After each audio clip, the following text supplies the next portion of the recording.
Episode 2 of WandaVision. And this is a spoiler review. If you want to see my review for episode 1, that video is going up now.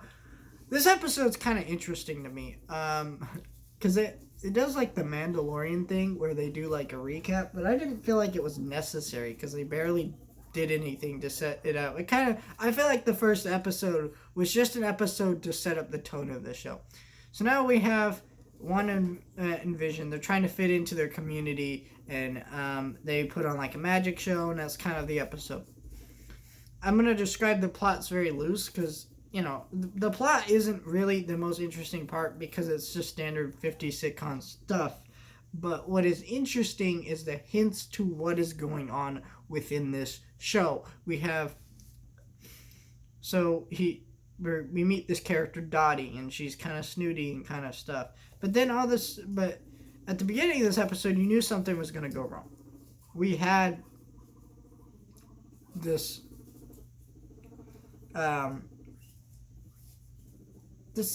she picks up this toy, and it's in color. Now that's very strange, and that's what I mean when I said in the last video that this is like Pleasantville. Pleasantville is a movie where the movie's black and white, and then it slowly transitions to color through weird circumstances that happen in the movie due to our characters in the movie being there. And that's what this is. And so that's just so strange. But that's interesting.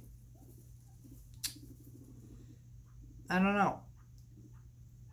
And so I'm kind of interested where that's going to go. My other thing about it is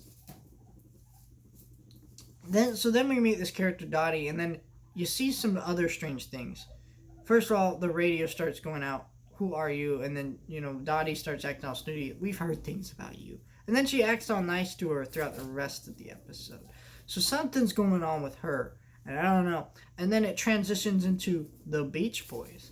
Now, this is a 50s inspired sitcom. Now, we do know the show is going to evolve into more decades. We're going to do like 70s, 60s, whatever.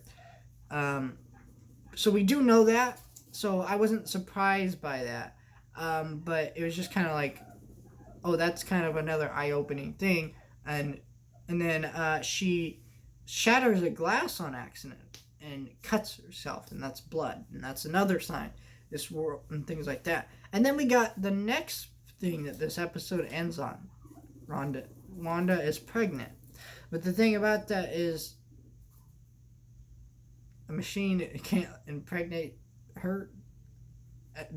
That's weird. That's weird to say, but it's true. So I don't know how that's gonna work out. That's interesting. But then the other part of this is, at the end of the episode, we see a beekeeper.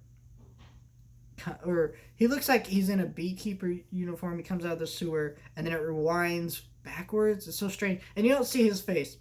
If you want my opinion on who this is, I think this is Hank Pym who's talking, because it sounds like his voice. Like, it sounds like Hank Pym. Wanda, who's doing this to you? And that's kind of interesting. I don't know. I also think there's a possibility it could be Loki. And that could be a weird one to say, but Loki is a character who's traveling through multiple different realities in his show. And so I have to wonder, is that what's going to go on? I do not know. So we'll have to see. I really enjoyed these first two episodes. I laughed significantly less at this one than the last one, I would say. Not for any particular reason. They were both pretty funny episodes, but it just, I don't know. For me, I guess the other one just hit harder than the last. I think it's a fun episode, but I enjoyed the hints and the creepier aspects a bit more, and that's a lot more fun. So we'll have to wait and see what happens with episode 3 next week. We're getting a longer season than The Mandalorian. We're getting 9 episodes, which I'm pretty excited about. So, and the nice thing about this show is it's going to run week to week, and then in March, right after this show wipes up,